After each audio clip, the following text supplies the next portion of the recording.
Hello दोस्तों, स्वागत है आपका श्री गुरु एकेडमी में। मैं मनु वर्मा आपका शुक्रिया हार्दिक अभिनंदन करता हूं।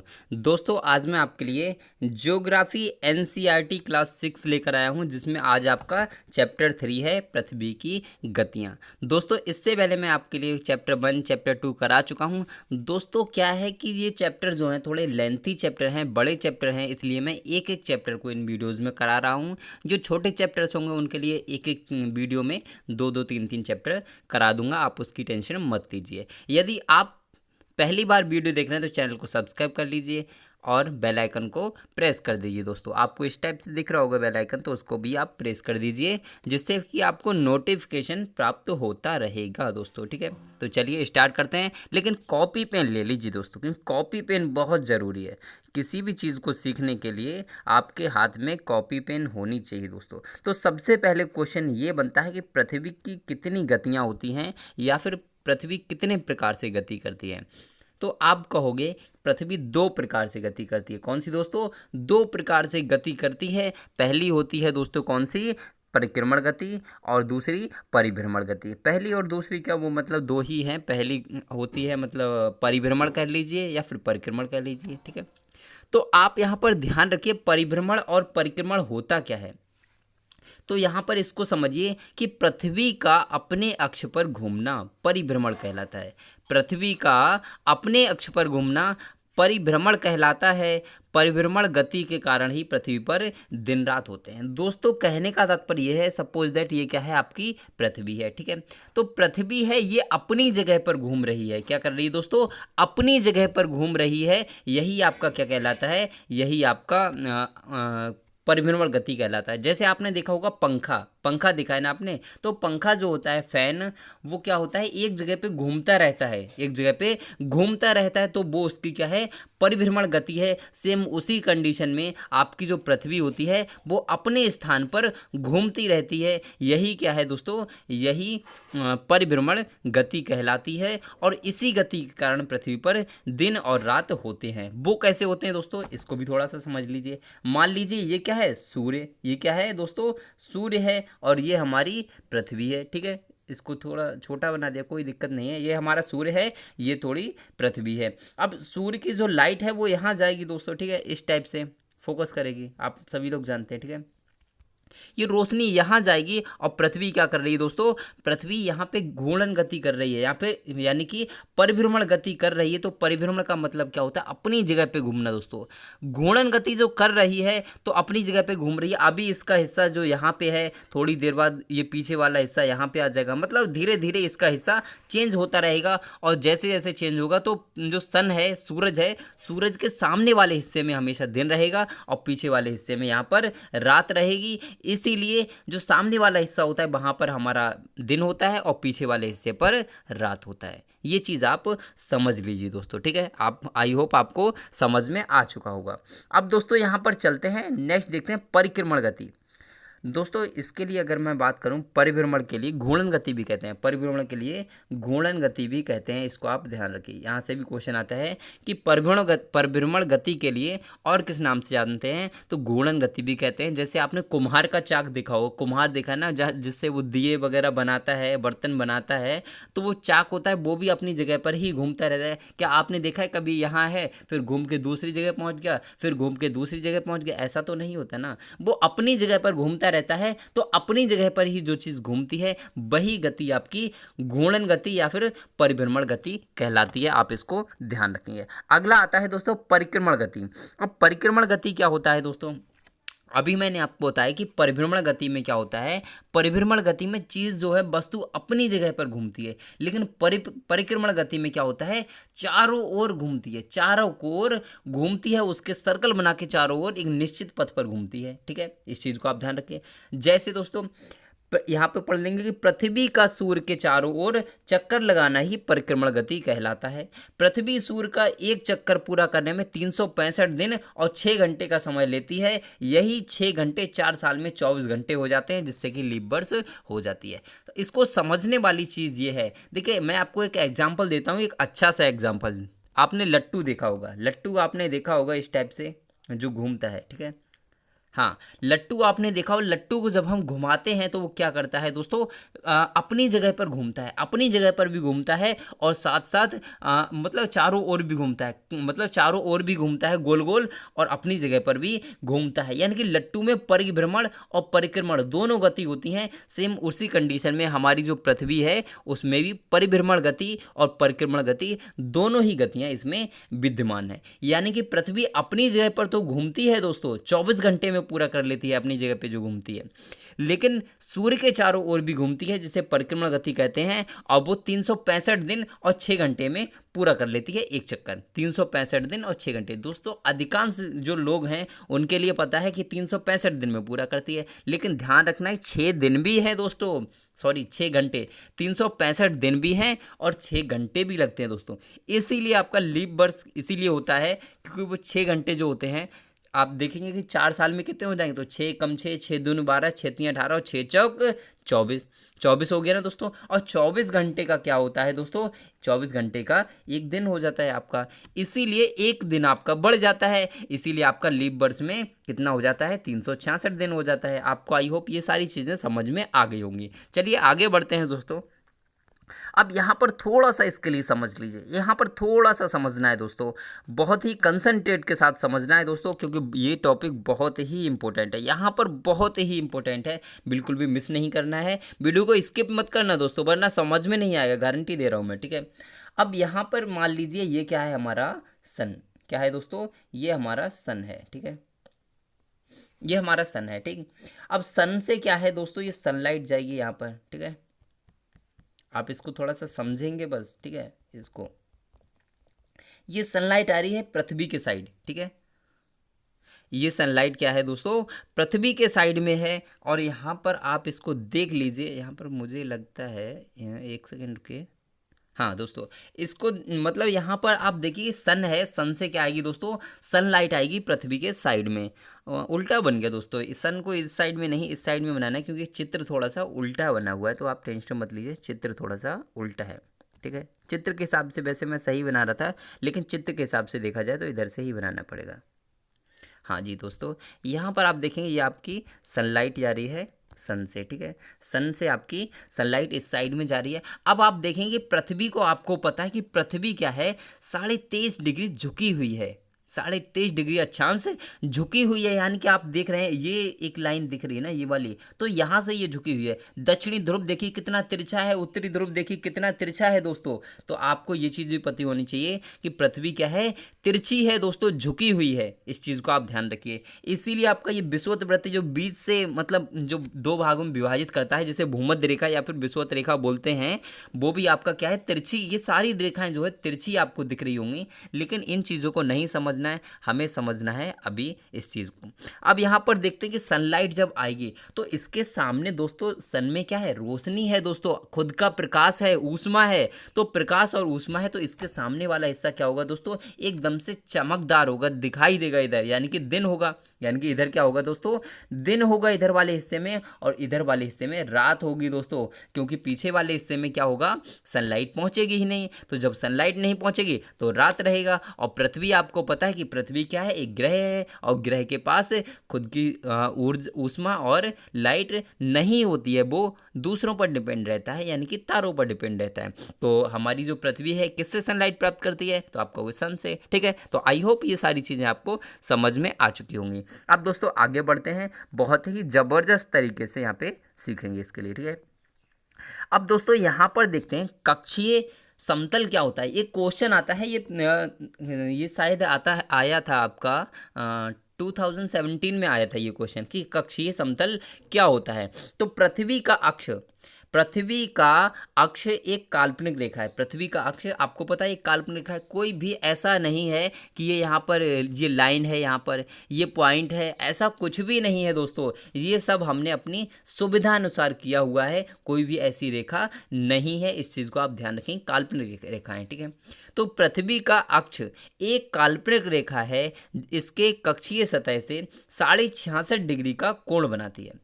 वह समतल जो कक्ष के द्वारा बनाया जाता है उसे कक्षीय समतल कहते हैं। इसको दोस्तों अच्छे से याद कर लीजिए, ये क्वेश्चन कई मर्तबा आया हुआ है कि कक्षीय समतल क्या होता है, तो इसको आप अच्छे से याद कर लीजिए कि पृथ्वी का अक्ष एक काल्पनिक रेखा है जो इसके कक्षीय सतह से 66.5 डिग्री का कोण बनाती है।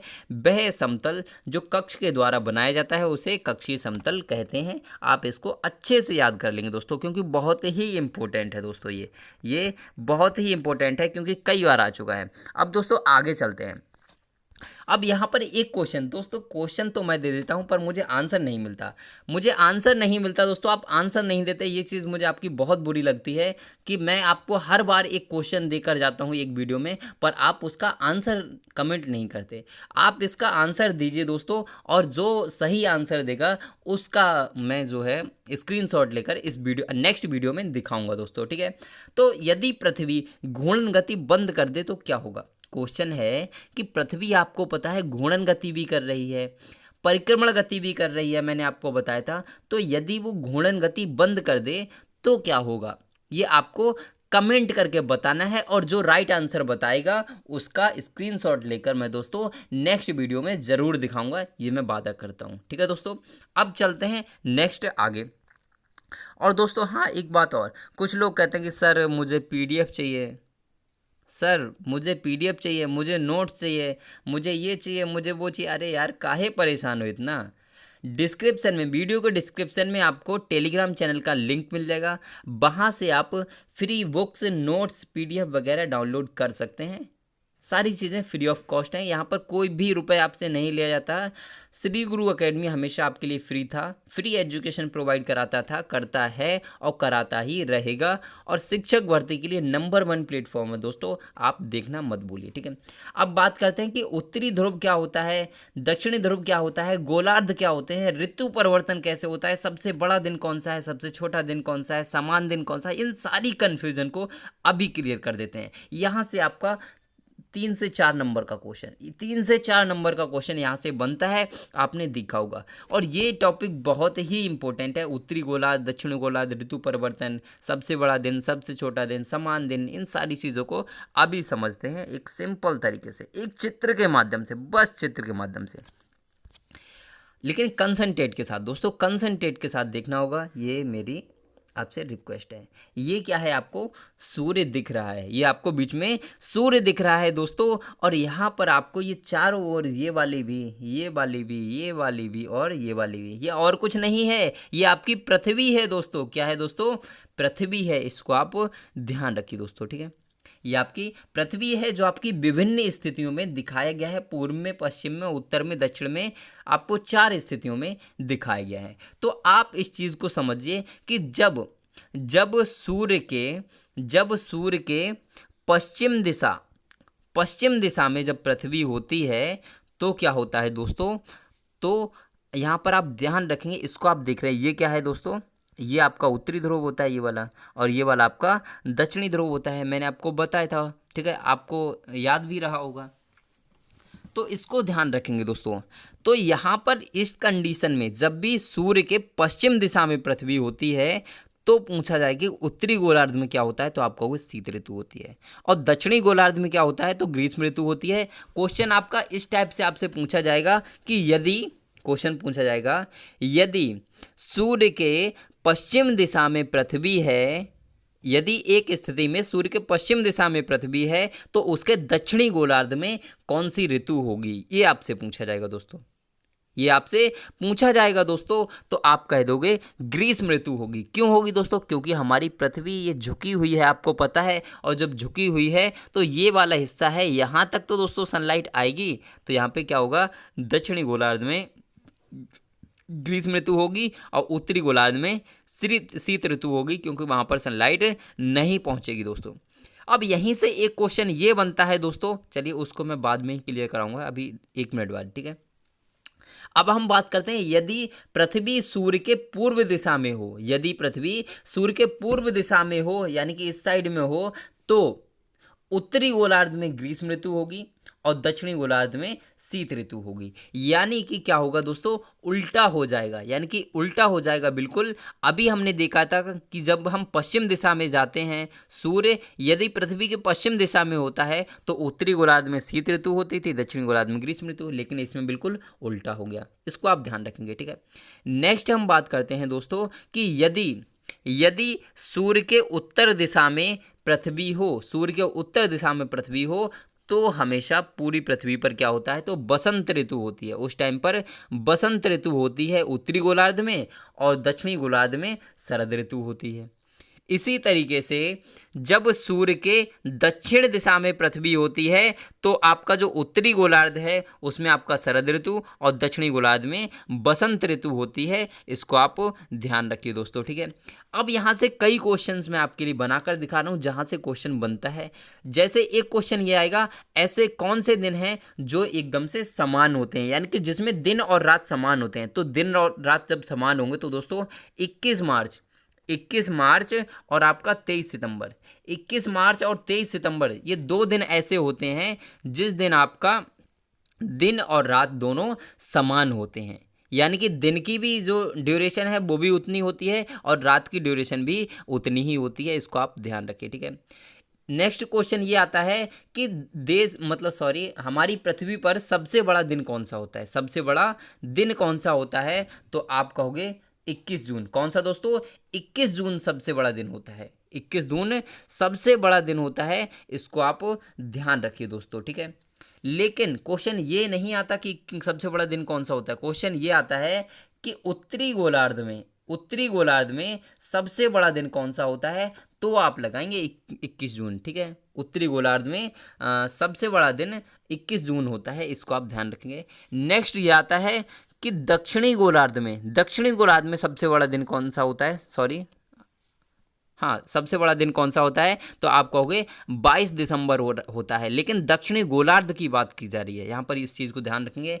लेकिन यहीं पे थोड़ा सा मैटर अटक जाता है कि यदि यहीं पर अगर पूछा जाए कि सबसे छोटा दिन, अभी मैंने सबसे बड़े दिन की बात की थी दोस्तों, लेकिन अगर सबसे छोटा दिन पूछा जाए कि उत्तरी गोलार्ध में सबसे छोटा दिन कौन सा होगा, दक्षिणी गोलार्ध में, या आपका दक्षिणी गोलार्ध में अगर सबसे छोटा दिन पूछा जाए तो कौन सा होगा। तो आप कहेंगे आपका हो जाएगा 21 जून। दक्षिणी गोलार्ध में 21 जून सबसे छोटा हो जाएगा, उत्तरी गोलार्ध में सबसे बड़ा होगा, लेकिन दक्षिणी गोलार्ध में सबसे छोटा हो जाएगा।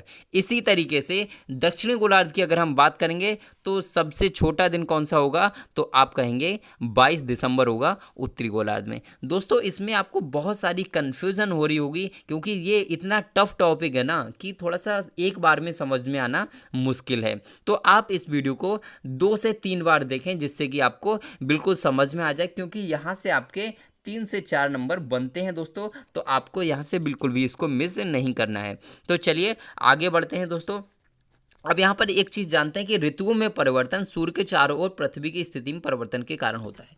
दोस्तों क्वेश्चन यहाँ से बनता है कि पृथ्वी पर ऋतु परिवर्तन होता है वो किस कारण होता है। तो आप कहोगे कि पृथ्वी हमारे सूर्य के चारों ओर घूमती है इसलिए होता है। और दिन रात क्यों होता है, तो अपनी परिभ्रमण गति के कारण, यानी कि घूर्णन गति के कारण अपनी जगह पर घूमती है इसीलिए दिन रात होते हैं, और चारों ओर घूमती है इसीलिए क्या होता है, ऋतु में परिवर्तन हो जाता है। अब यहाँ पर समझ लेंगे दोस्तों कि ध्रुवों पर लगातार 6 महीने का दिन और 6 महीने की रात होती है। क्यों होती है दोस्तों, तो आपको पता है ये वाला एक ध्रुव होता है और एक ध्रुव यहाँ होता है, यानी कि ये तिरछा होता है दोस्तों। सनलाइट इतने भाग में पड़ेगी तो इधर का ये पूरा हिस्सा क्या होगा, इधर रात होगी दोस्तों, और इधर क्या होगा, इधर दोस्तों दिन होगा। लेकिन जो ध्रुव हैं, ध्रुव तो वैसे ही रह जाएंगे ना दोस्तों। तो यहाँ पे क्या होगा, यहाँ पे 6 महीने की दिन रहेगा और यहाँ पर 6 महीने की रात रहेगी दोस्तों। सिंपल सी चीज़ है, आपको समझ में आ गया होगा। नेक्स्ट ऑस्ट्रेलिया की अगर हम बात करें तो ऑस्ट्रेलिया में क्रिसमस का पर्व, ये क्वेश्चन बहुत आता है कि ऑस्ट्रेलिया में क्रिसमस का त्यौहार कब मनाया जाता है। तो आप कहोगे कि ऑस्ट्रेलिया में क्रिसमस का त्यौहार ग्रीष्म ऋतु में मनाया जाता है। इसको आप ध्यान रखेंगे, यानी कि जब गर्मियाँ होती हैं बहुत तब मनाया जाता है क्रिसमस का पर्व, लेकिन हमारे यहाँ तो ठंड में मनाया जाता है 25 दिसंबर के लिए। तो आई होप आपको समझ में आया होगा दोस्तों। और यदि समझ में आया हो, वीडियो अच्छी लगी हो, तो लाइक शेयर सब्सक्राइब और बेल आइकन को प्रेस कर दीजिए। लाइक और शेयर तो बनता है। और दोस्तों एक रिक्वेस्ट आपसे ज़रूर है कि यदि वीडियो अच्छी लगी हो तो एक शेयर तो बनता है, एक शेयर बनता है, अपने भाई बहनों के साथ शेयर करिए, जिससे कि उनको भी इसका लाभ मिल पाए। ठीक है दोस्तों, आप सपोर्ट करिए हमें, क्योंकि हम सिर्फ और सिर्फ आपके लिए तैयार हैं। आपके अभी नहीं, हमेशा शिक्षक भर्ती, अभी तो ये शिक्षक भर्ती है, आपकी सी टेट दोगे, उसके बाद आपका सुपर टेट होगा, मतलब जब तक आपका सिलेक्शन नहीं हो जाएगा तब तक आपका श्री गुरु एकेडमी और मनु वर्मा आपके साथ है। ठीक है दोस्तों, तो अगर वीडियो अच्छी लग गई हो तो कमेंट करके ज़रूर बताइए दोस्तों। ठीक है, तो आज के लिए बस इतना ही। Thank you.